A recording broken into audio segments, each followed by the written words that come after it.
Hey guys, Chase with Sherpa Equipment Company. Today we're going to be installing our Fuji rack on this FJ Cruiser.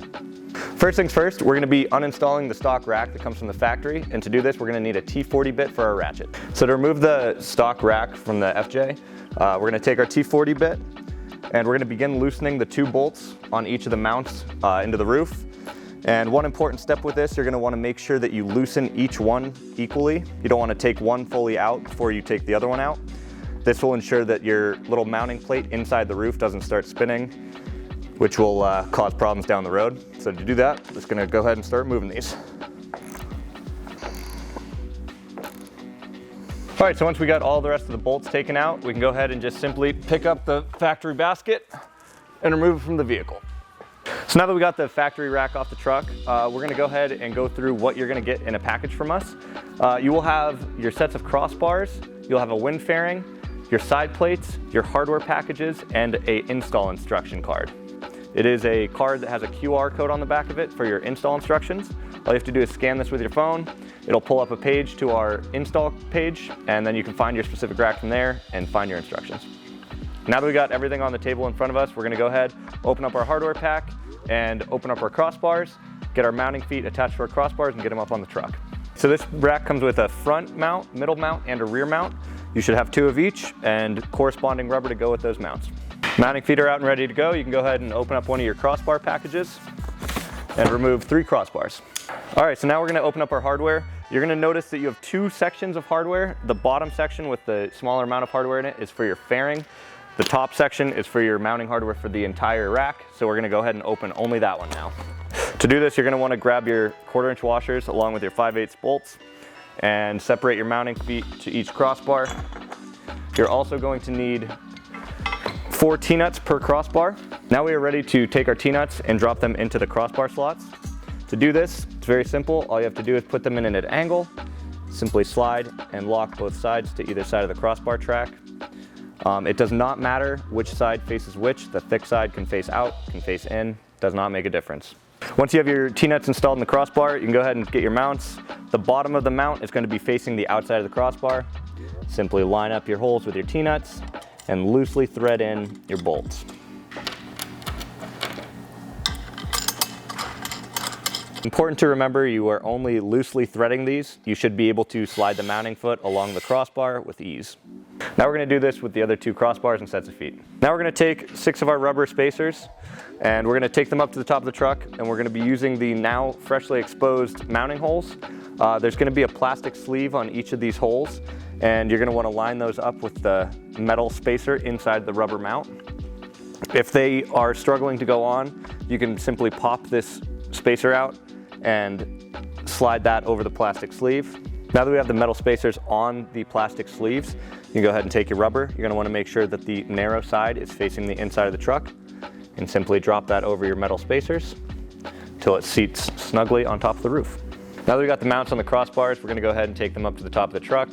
You're going to want to make sure once they're up there that the crossbars are flat. If they're not, simply swap the crossbar around and try again. Mounting feet and the crossbars are on top of the truck.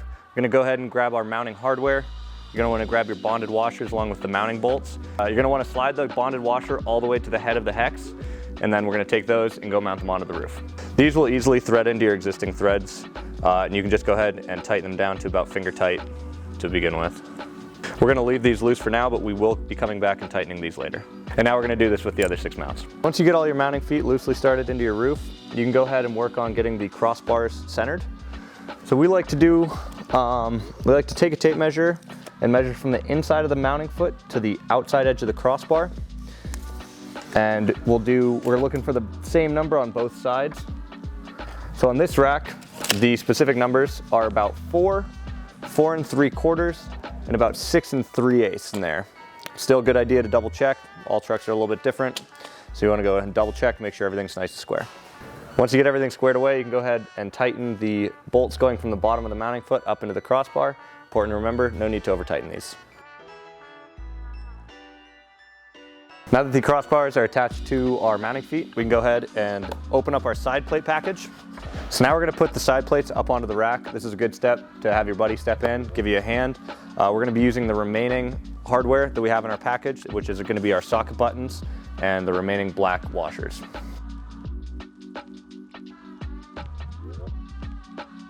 Once you get your side plate up onto the side of the truck, you can go ahead and start with your socket buttons lined up in the middle of each slot, and then you can move it forward and backwards depending on how the curve of the rack fits the curve of the roof.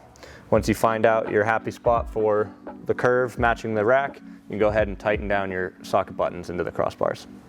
Now that the side plate is attached to the crossbars, we can go ahead and open up the remaining box of crossbars, and we're going to be installing those next.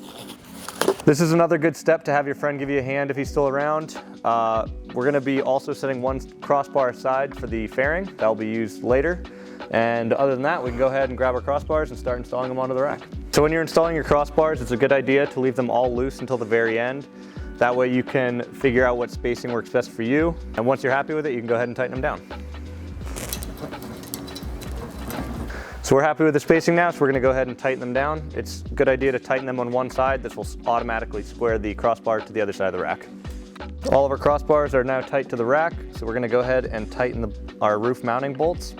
With these bonded washers, you're going to want to tighten until it gets to about flat. You don't need to over tighten these. Now that everything's tight up on the rack, we're going to go ahead and install our crossbar. To do this, we're going to use the remainder of the hardware in your hardware pack. We're going to unwrap our fairing, and we're going to get it lined up next to the crossbar. We find it easiest to install if you line them up so they're even. Then you can simply take your T-nuts and drop them in one at a time in a relative position with your holes. This will make it easier lining up down the road. The T-nuts are installed. We can go ahead and set our fairing up on top of the crossbar. And we will start dropping our socket buttons into the T-nuts.